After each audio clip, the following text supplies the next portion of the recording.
여러분 안녕하십니까? 헬로티비 뉴스입니다. 의정부 고산지구 입주가 지난해부터 시작됐습니다. 하지만 현재 이곳에는 버스 외 다른 교통수단은 없는 실정인데요.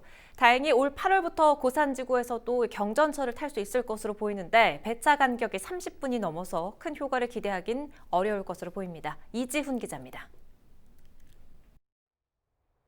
의정부 고산지구입니다. 여의도 면적의 절반 정도 크기로 미니 신도시급 규모입니다. 이곳엔 총 마녀 세대가 입주할 예정입니다. 하지만 현재 이곳에서 이용할 수 있는 대중교통은 버스밖에 없습니다. 이사를 가야 되는지가 이제 가장 크게 걱정이 되는 거고요. 도시 개발을 하는 거에 있어서 가장 큰 게 주거랑 교통이랑 그리고 교육인데 현 상황에서 고사는 주거밖에 없는 상황이에요. 의정부시는 급한 대로 경전철부터 끌어오기로 했습니다. 의정부 경전철 차량 기지에 임시 승강장인 고산역을 설치한다는 계획입니다. 의정부 경전철 고산역 임시 승강장은 오는 8월부터 운영될 예정입니다. 문제는 배차 간격입니다. 고산역의 배차 간격은 최대 30분, 경전철 다른 역에 비해 4배 넘게 깁니다. 의정부시는 고산역을 이용하는 승객이 하루 3,000명가량 될 것으로 예측된다면서도 배차 간격을 줄일 방안은 없다고 밝혔습니다. 운행 간격이 지금 기존에 있는 운행 시간대하고 그게 맞추려면은 배차 간격이 24분, 30분 외에는 더 나을 수가 없어요. 다만 의정부시는 경전철을 고산지구 중심부까지 연장하는 방안은 계속 검토하고 있다고 밝혔습니다. 시는 또 고산지구에 지하철 8호선이 들어올 수 있도록 국토교통부에 건의할 계획이라고 했습니다. 헬로티비 뉴스 이지훈입니다. 지난해 경기도의회가 국내 최초로 의원들의 의정 활동을 웹드라마로 제작하면서 화제가 됐는데요. 얼마 전 마지막 회가 제작돼 온라인으로 공개됐습니다.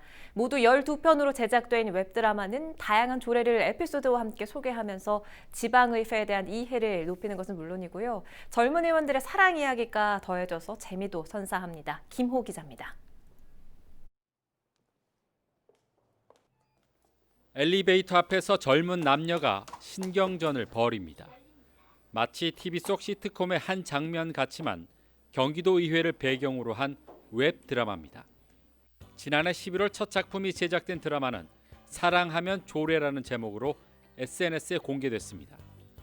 젊은 의원들의 좌충우돌 의정 활동과 사랑을 주제로 지방의회에 대한 이해는 물론 재미까지 더해지면서 화제가 됐습니다. 바쁘다는 핑계로 출석도 하지 않는 의원에게 나가는 세비는 아깝다고 생각하지 않습니까? 좋습니다. 앞으로 제가 단 하루라도 의회 출석에 빠진다면 도의원직을 사퇴하겠습니다. 다양한 조례 소개도 눈길을 끕니다. 그동안 어렵게만 느껴졌던 조례들이 에피소드와 함께 소개되면서 조례 제정의 필요성과 이해를 높이는 데 도움을 주고 있습니다. 이런 치유농장이 많이 만들어져야 경기도민들의 건강 증진과 삶의 질 향상에 도움이 많이 될 텐데. 그래서 의원님이 치유농원 육성 및 지원 조례안 만드셨잖아요. 특히 일반 웹드라마를 넘어선 뛰어난 영상미로 완성도를 높였을 뿐만 아니라 그동안 잘 몰랐던 광역의회의 역할과 도의원의 의정 활동에 대한 이해를 높이는 구성력이 높게 평가됐습니다.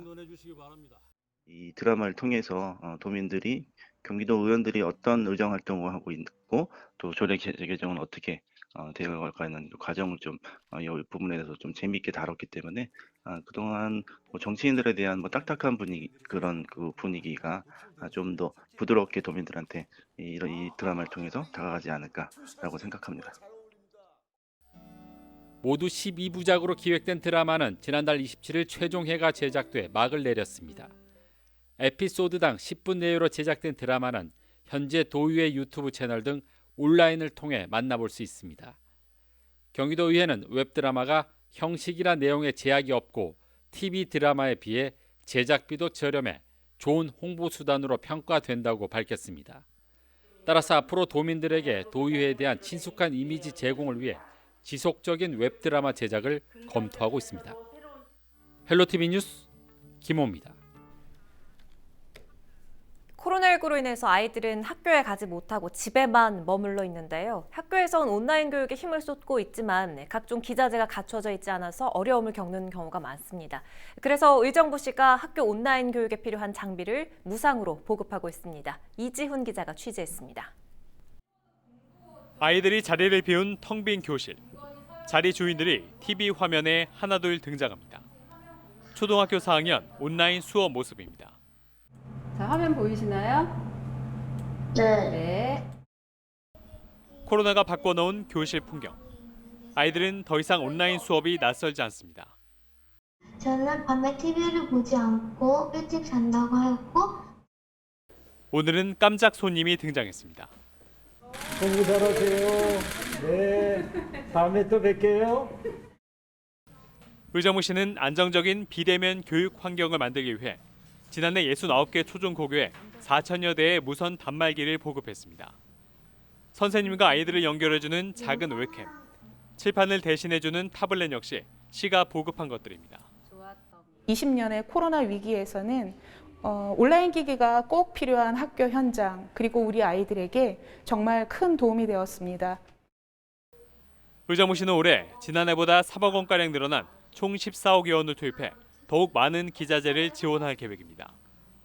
관내 초중고등학교에 온라인 이런 수업이 가능하도록 지원하고 있고 올해 완성할 그런 계획으로 있습니다. 코로나 시대 맞춤형 지원이 교육 현장의 단비가 되고 있습니다. 헬로티비 뉴스 이지훈입니다.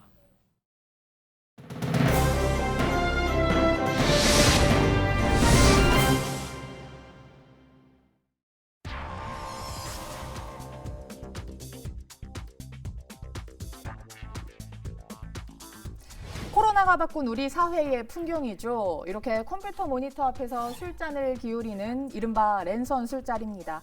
친구들을 직접 만나지 못하다 보니 그 아쉬운 마음을 온라인으로나마 달래보는 건데요. 이렇게라도 해서 기분이 나아진다면 얼마나 좋겠습니까만 코로나와의 싸움이 길어지면서 깊은 무력감과 우울증을 호소하는 이들이 늘고 있습니다. 한 여론조사를 보면요. 우리 국민 10명 중 무려 6명 이상이 코로나 우울증을 겪고 있는 것으로 나타났습니다. 집 밖에 나가는 것조차를 너무 귀찮아하죠, 애들이. 움직임도 없고 하니까 그만큼 활동량도 적어지고 먹는 건 또 많고 하니까 느슨해지고 무기력화되고 밤 늦게 자고 늦게 일어나고 이런 게 계속 반복이 돼서 걸어다니지 못하고 운동도 못하니까 뭔가 좀 답답한 느낌이 좀 많이 드는 것 같아요. 약속 있어도 못 가고 여행도 못 가고 아무것도 못하고 손발이 깡 묶였지 뭐. 이처럼 집에서 홀로 보내는 시간이 늘어나면서 외로움이 생기게 되고 이 외로움을 술이나 담배로 해결하는 이들이 늘어난 것으로 나타났습니다. 혼술도 많이 하죠. 근데 혼자서 이렇게 술 먹으면은 또 이제 분위기가 좀 그렇잖아요. 그래서 좀 우울하고 그런 것도 많이 생기죠, 아무래도. 네. 좀 모여서 같이 한 잔씩 하고 이래야 되는데. 이런 소비 현상은 이른바 고독 소비라고도 불립니다. 실제 통계 자료에서도 좀 찾아볼 수 있는데요. 지난해 3분기 술과 담배를 지출한 액 무려 4조 5천억 원이 넘습니다. 이 통계청이 자료를 작성한 이후 최대치라고 하는데요. 이렇게 꾸준히 지출액이 늘고 있는 게 눈에 보이실 겁니다. 2019년 3분기와 비교해보면 무려 6.1%가 늘었습니다. 이런 스트레스를 한 번도 경험해보지 못하다 보니 술과 담배로 좀 해결해보려는 사람들이 늘고 있는 겁니다. 이렇게 듣다 보니 내 얘기인 것 같은데 라고 생각하시는 분들도 많으실 겁니다. 전문가들은 코로나로 일상이 변화하는 것에 대해서 우울감과 피로감을 느끼는 건 자연스러운 현상이라고 말합니다. 이 우울감을 극복하는 방법으로 술이나 담배보다는 건강한 취미 활동을 하도록 제안합니다. 소확행, 작은 행복감을 얻을 수 있는 취미 활동을 힘든 하루가 이제 끝난 때쯤, 저녁 때쯤에 30분이나 1시간 정도 이렇게 하는 것입니다. 말하자면 이제 자기 스스로를 좀 위로하는 선물로 사용을 하는 것이고요. 네, 음악을 듣는 것도 좋고요. 영화를 감상하는 것도 좋은 방법입니다. 공부, 독서 좋겠죠. 그것도 아니면 집에서 가볍게 하는 운동, 홈트로 좀 지친 마음을 달래보는 건 어떨까요? 헬로티비 브리핑이었습니다.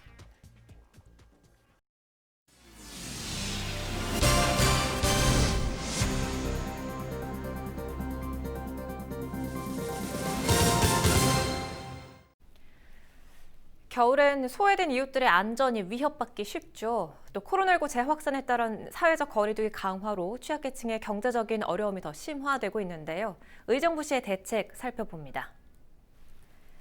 의정부시가 저소득 고령자를 위한 매입 임대주택 예비 입주자를 모집합니다. 지난해 연말 기준 65세 이상으로 의정부시에 주민등록이 있어야 하고 세대 구성원이 무주택자여야 합니다. 공급주택은 전용 면적 50제곱미터 이하로 시는 이번 사업을 계기로 취약계층의 주거 안정에 이바지할 수 있길 기대하고 있습니다. 노인과 한부모 수급권자에 대한 기초생활보장 생계급여 부양 의무자 기준이 폐지됩니다. 다만 부양 의무자의 세전 연소득이 1억 원 이상이거나 9억 원이 넘는 일반 재산을 가진 경우는 제외되는데요. 부양 의무자 기준 폐지 신청은 주민등록상 주소지 소재의 동주민센터에서 할 수 있고 보건복지상담센터에서 상담이 가능합니다. 관내 저소득층과 취약계층 중고등학생 1,000명을 대상으로 온라인 학습 수강권이 무료로 지원됩니다. 코로나19 장기화로 인한 학습 격차 해소와 안정적인 교육기회 제공을 위해서인데요. 대상 학생으로 선정이 되면 1년 동안 강남구청 인터넷 수능 방송을 무제한으로 수강할 수 있습니다.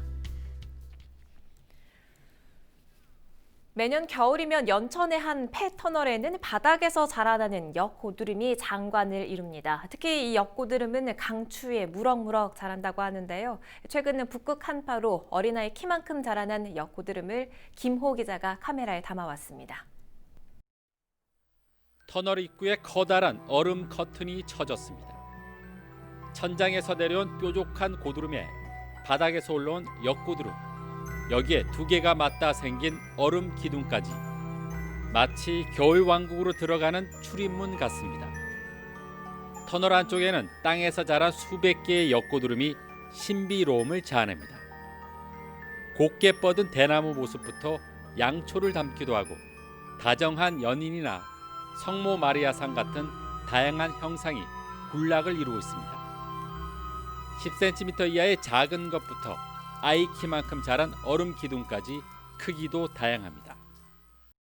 어느 순간부터 이제 이게 여기 사진 찍으시는 분들이 여기를 또 찾아갖고 그 땅에서 거꾸로 솟는 그 고드름이 아주 유명하다고 그래갖고 계속 사진이 올라와서 저도 이제 매년 찍으러 오고 있습니다. 역고드름은 천장에서 떨어진 물방울이 강추위에 얼면서 얼음 기둥으로 자란 것입니다. 처마 밑에서 자라야 하는 고드름이 마치 중력을 거슬러 하늘을 향하는 착각을 불러옵니다. 폐터널 속 역고드름은 15년 전 마을 주민이 발견한 이후 입소문을 타고 해마다 관광객들의 발길이 이어지고 있습니다. 중학교 때 와보고 항상 이게 역고드름이 어떻게 또 만들어졌는지 해서 매년 한 번씩 겨울에 오고 있습니다. 그러니까 자연의 신비가 좀 신비롭다고 생각해요. 역고드름이 자라는 이 폐터널은 역사의 아픔도 간직하고 있습니다. 일제 강점기 용산과 원산을 잇는 경원선 공사로 진행되다 일본의 패망으로 폐터널이 됐습니다. 또 한국 전쟁 땐 북한군이 탄약고로 사용하기도 했습니다. 한국전쟁 당시 북한의 탄약창고로 사용되었는데 6.25 전쟁 당시 미군의 폭격을 받아 여기저기 균열이 생기고 그 틈으로 비나 눈이 침투되면서 겨울철 터널 안과 밖에 기온차로 고드름이 생긴다고 합니다.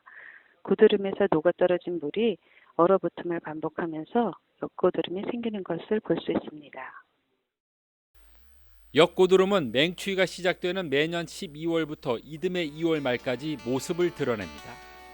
매서운 한파가 주고 간 선물 역고드름. 그 신비로운 모습을 보며 코로나19의 시름을 잠시 잊어봅니다. 헬로티비 뉴스 김호입니다. 배달앱 시장의 독과점을 깨기 위해 경기도는 지난달 공공배달앱 배달특급을 선보였는데요. 첫 달에만 주문이 30억 원을 넘겼습니다. 배달 장사하는 소상공인들은 이제껏 선택의 여지가 없다 보니 비싼 수수료 내가며 울며 겨자 먹기로 민간 앱만 써왔는데 공공앱이 그 자리를 대신하고 있습니다. 최지현 기자입니다. 수원과 화성 등에서 중식당을 운영하는 유정우 대표. 민간앱의 비싼 수수료와 꼼수에 억울함이 많아 경기도의 공공 배달 앱을 쓰기 시작한 사례자입니다. 수수료가 굉장히 적기 때문에 모든 사람들이 응원할 수밖에 없는 앱이고요. 지금 독과점으로 어떻게 보면은 소비자와 사업자들이 모두 힘이 든 이 민간 배달 앱 독과점 체제를 깰 수도 있다고 생각합니다. 지난달 공공 배달 앱이 출시됐다는 소식에 가맹점 신청을 했고 이용 한 달.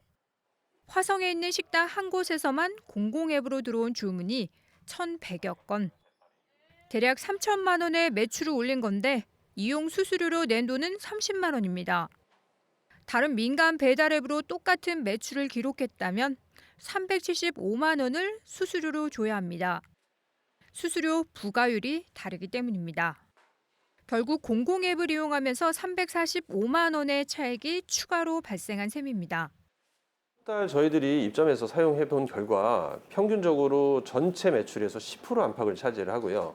어플리케이션 전체로 따졌을 때는 거의 꽤 넘죠. 16% 가까이 차지하는 것 같습니다. 2등을 육박하는 위협하는 3위 업체입니다. 경기도가 만든 앱의 이름은 배달특급.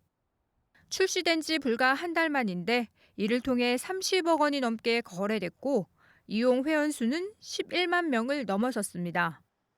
화성과 오산, 파주 세 곳에서만 시범 서비스를 열고 있는데도 꽤 의미 있는 성과입니다.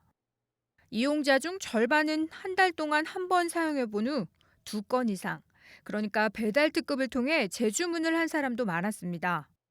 업계 관계자들은 독점적인 배달앱 시장이 바뀌길 원했던 소상공인과 소비자들의 열망이 반영된 결과로 이를 바라보고 있습니다. 경기도는 배달앱 시장의 독과점을 깨고 공정한 생태계를 만들기 위한 민간과 공공의 맞대결을 더 확장할 예정. 사실 올해에 이제 24개를 더해서 총 27개를 올해 안에 하기로 원래는 계획이 돼 있는데요. 저희가 최대한 빨리 상반기 안에 24개를 추가적으로 진행하려고 지금 팀을 별도로 구성해서 추진하고 있습니다. 조금만 좀 기다려 주시면 아마 경기도 전역에서 올해 상반기에 출시할 거라고 보고 있습니다. 경기도가 기울어진 배달앱 시장을 바로잡는 신호탄을 성대하게 쏘아올리고 있습니다. 경기지TV 최지연입니다. 모바일 접속자가 늘어나는 추세와 맞물려 자치단체들의 홍보 수단도 움직이는 매체로 옮겨가고 있습니다. 자체 제작 캐릭터와 SNS를 이용해 온라인 홍보 강화에 나선 지자체의 노력을 살펴보죠. 의정부시가 SNS 홍보용 캐릭터 의도리와 하기 개발을 완료했습니다. 의도리와 하기는 600년 전 과거에서 의정부로 날아와 시간여행을 하는 캐릭터인데요. 의정부의 시정 소식과 다양한 행사를 시민들에게 알리고 다양한 이벤트도 실시해 이모티콘과 홍보 물품 배부 등을 할 예정입니다. SNS 주간 뉴스 YJ픽 운영에 들어간 양주시가 2021년 SNS 시민 서포터즈 위촉식을 가졌습니다. 각계각층의 SNS 전문가로 구성된 이번 서포터즈는 지역 내 다양하고 재미있는 이야기를 취재하고 양주시를 다방면으로 알릴 수 있는 아이디어와 콘텐츠를 발굴해낼 계획입니다. 이런 가운데 양주시 캐릭터 감동이 사례가 주목됩니다. 감동이는 싹쓰리의 오마주 프로젝트 그룹을 결성하고 여기 다시 양주시, 양주의 여인 등을 촬영해서 흥행몰이에 성공했는데요. SNS에서 어엿한 크리에이터로 자리 잡은 감동이는 홍보 뮤직비디오 외 보건소 구강 관리 교육, 치매 예방 동영상 등을 선보이면서 재미와 감동이라는 두 마리 토끼를 다 잡았다는 평가가 나오고 있습니다. 양주시 은현면과 남면 일대 99만 2천 제곱미터가 군사 규제 지역에서 해제돼 지역 주민들의 재산권 행사가 가능하게 됐습니다. 국방부는 양주시를 포함해 경기 지역 4개의 시 1,014만 6천 제곱미터를 군사보호구역에서 해제하거나 완화한다고 밝혔습니다. 헬로티비 나라뉴스를 모두 마칩니다. 저희는 언제나 여러분과 함께하겠습니다. 고맙습니다.